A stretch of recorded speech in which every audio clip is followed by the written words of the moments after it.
Oh, we made it. We made it through another year. Taylor Swift has not taken over the world. The housing market has not caused us into a recession and crashed the market. And that stupid elf on a shelf is still here. Elf. This one was a big one for me. My biggest year yet. Lots of stuff going on, lots of life changes, and I'm going to break down everything. All my investments, all my bills, my stocks, mutual funds, savings account, blah, blah, blah. The good, the bad, the ugly, everything. So if you're a money nerd like me, you're gonna love it. Let's dive in. Warning. This is not financial advice. I'm just telling you what I do.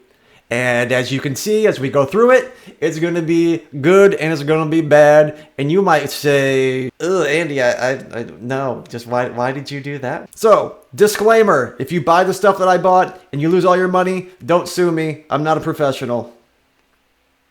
First things first, I got to set up the video because this year was big. And this whole rest of the video predicates on the big news. I said predicates, it's a big word. I looked it up.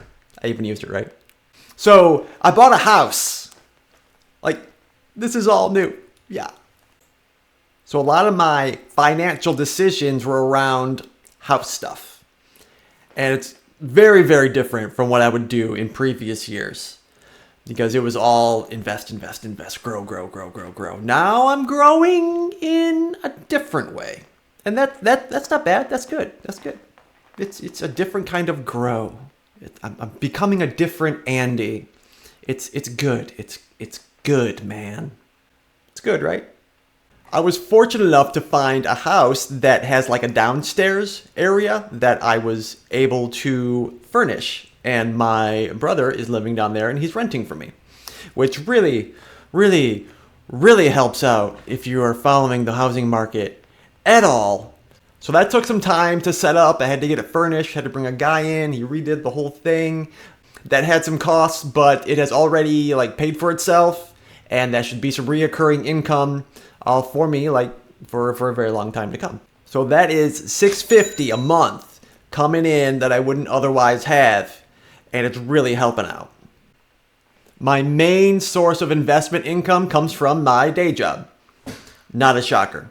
I make $66,000 a year, which turns out after 401k and taxes and insurance and stuff is like $1,850 every 2 weeks. Oh my, Andy, you're so middle class. Thank you. My averageness knows no bounds. So with that, with all my frugal hacks and stuff, I'm able to save a good bit and start knocking down some of those savings goals that I have. Real quick, a little bit of additional income. I've been doing some eBaying. If you click here if you want to see my eBay vid, $1,300. I don't get all of that. eBay takes fees and then there's shipping fees and fees. Don't get me started on the fees. But yeah, maybe like $800 in eBay stuff, so that's been a nice little boost. If you've made it this far, you dig the vibe, so go ahead and hit subscribe.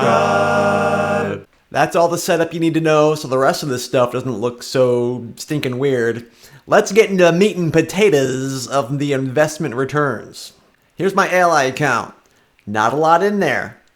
At one point, I did have a good bit in there. 30,000, almost 31,000, but then, houses need down payments. If you didn't know, they stink, and you gotta have a crap load of cash to make them happen.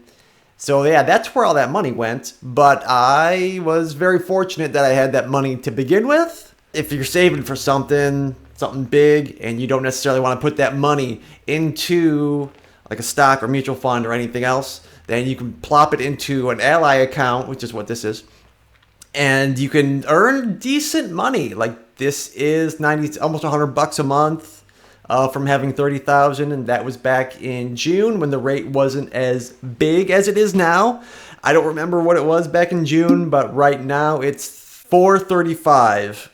They just raised it. It's 435 right now, so you'd be getting more than that, naturally. Well then, this would be more, wouldn't it? So if you could put any savings away right now, then I would absolutely recommend. It doesn't have to be Ally. Any high yield savings account is going to do it. I did a video on SoFi if you want to check that out. There's other ones. There's American Express has one. There's so many that have great savings rates. Even when I only had around $250 in there, I was getting $2 a month. Andy, $2 a month is not a lot of money. Yeah, it's not, but it's $2 more than I had before. So I put it in there. I let it grow. It literally takes like 10 minutes to set up. It's so stinking easy. Get it in there, plop it in there, let your money grow if you're saving up for some big stuff. I've got a few investment accounts I want to run down for you, starting with my oldest account. Here's my principal account. I've had this for 20 years now. This is at a job I had from 2003 to 2007, and you might be thinking, oh wow, Andy, you're doing so well. Yes, beginning of the year, we was at 19,000 and now it's almost 23,000. But what you don't see is that for the last 3 years, the rate has been pretty darn flat. So yeah, it was high, then it was low, now it's kind of building itself back up again. But what I'm okay with is this 5-year mark. So this plan has been doing like just over 9% for the past 5 years. I mean, that pretty good. You know, I'm satisfied. I wouldn't say I'm happy with it, but like I'm satisfied. It's like okay, just keep it up. You're doing good. You're doing just fine. Here's what I've got in this account. It doesn't say the ticker. These are all the numbers you're going to want to know anyway. Yeah, as you can see, the past couple of years, it's had an upsy downsy, even with the small and the mid cap, or even in the negative. But over the long term, you know what? It's okay. And I've had this account for 20 years, so you could say I'm in it for the long term. Next up is my Vanguard account. Oh, I love this account because it's what my current employer is funding, the 401k. And if you look, it's not really a lot of dipsy-doos. It's been pretty darn steady. And I love that my employer matches all the money that they put in. And if you look, they do like big old chunks. You'll notice that the graph just kind of bloop, gives a big old jump ski. And because the beginning of every year, they put in like a big fat lump sum, which is like one whole paycheck, just like right into the old Vanguard account for me. I was like, yes, please. And you can see it's just been knocking it out gangbusters. We can see there right in the middle of the screen, 14.4% return. Yes! It gets me fired up. We started the year at almost 22. We ended the year at 36. Oof.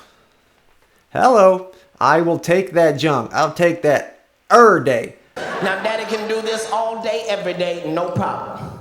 Not even any dipskis. You saw the whole thing. We're now making up for lost time like the other account.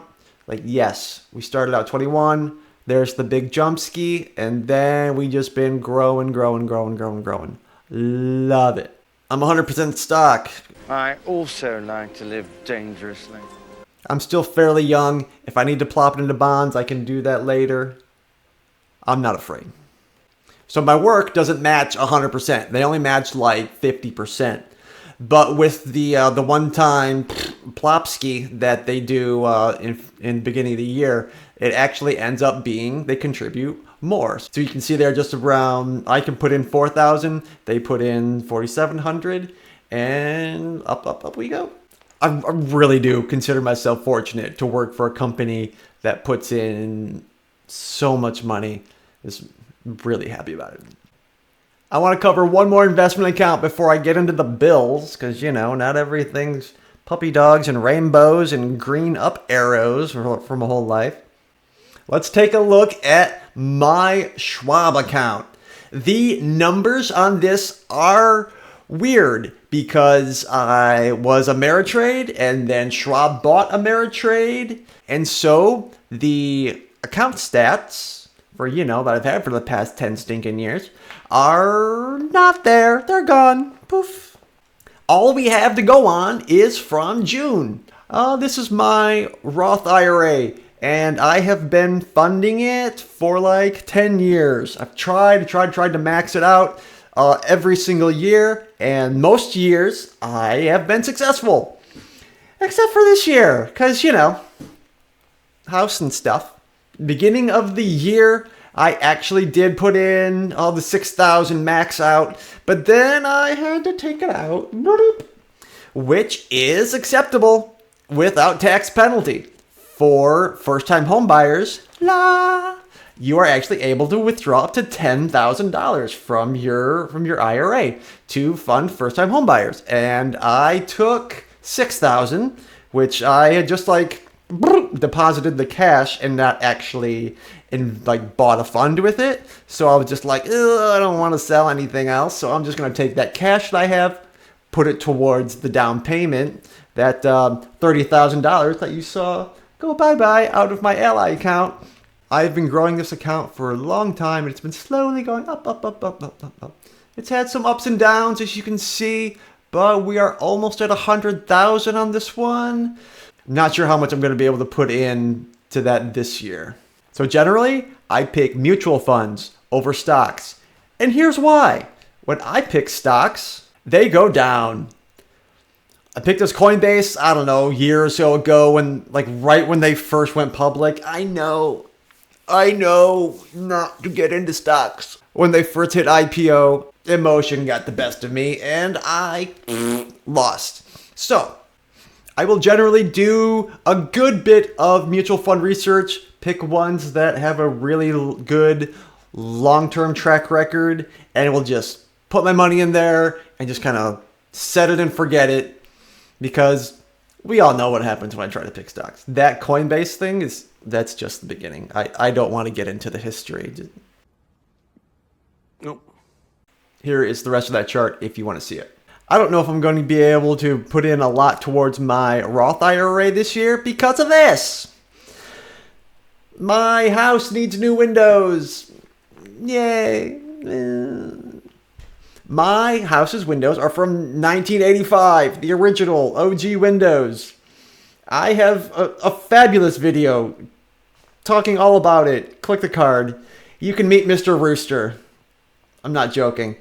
So I had to take out a $4,500 loan to do half the windows. I'm going to get that thing knocked out. You can see I've got $2,000 left on it. I'm going to do the other half to kind of chunk it. Here's the progress I've been able to make on that. Not too shabby if I do say so myself. They wanted me to pay like $61 a month every month for like 10 years. I ain't doing that. You don't know who you messing with, man. I'm gonna get that thing knocked out ASAP. If I would have paid, going through the whole 10-year term, it would have been like $7,000. Like, no, I'm not doing that. I'm looking at the finance charges, like $25 finance charge, $36 finance, $31. And as I pay it, the number's going down. That's good, $21 there. But I just look at that and I'm just like, great googly moogly finance charge. And then I think of that finance charge on my house mortgage. It just mortgage interest. Well, it just makes me. Speaking of mortgages, let's check it out. Here's the mortgage. Ain't it beautiful? The house was $186. I owe $147.9 on it after the down payment and stuff. We got the $1,250 mortgage. Brother is helping to pay $650. What's this? Median zip code price $305,000. No, it's not. I don't believe you. Here's the breakdown. $1,248. Principal $133. Interest $832. And I was getting snarky at the window, people. Given all my income and the bills, I'd say I'm doing all right. I'm really blessed to have a good job that pays me well, that adds to a 401k very well. God gave me a good brain to save, to be frugal, and to be able to buy a house like this. I really am fortunate and just consider myself really blessed and lucky to live this life, basically, and to share it with you. So, there it is. There's everything. Bound and broken, exposed, the good and the bad. If you learned, leave a like. If you want to follow me along on the journey that is life, subscribe to get more. And I will see you in the next one.